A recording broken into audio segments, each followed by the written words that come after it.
One of the brightest stars in the 4th century was Augustine, the subject of this portrait by Flemish artist Gasper de Crayer. De Crayer's rendering captures Augustine in later years after he had become a revered and influential scholar. There are, however, nuances in the facial expression, especially in the eyes, and in the work's iconography that remind us of the tempestuous spiritual struggle that marked Augustine's early years. The dominant symbol de Crayer includes is the flaming heart. This heart represents Augustine's love for Christ following his conversion. Sometimes the heart is pierced with an arrow. In light of his early struggles with purity and ambition, the pierced heart bears a hint of irony in that the former passions have been put to death. During his stay in Milan, Augustine was influenced for Christ by Ambrose, Bishop of Milan. De Crayer identifies Ambrose by a bishop's mitre, crozier, and book, all symbols of his vocation. Ambrose was known in Milan as a scholar and a good shepherd.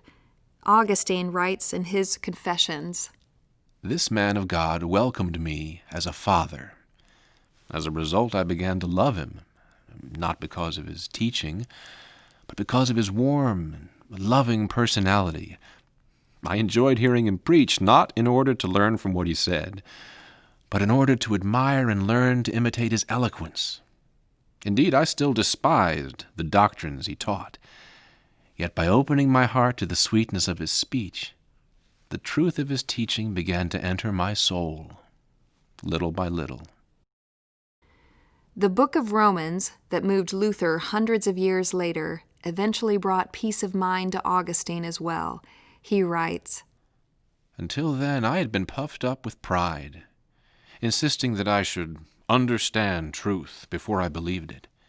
Now I realized that I must believe in order to understand it."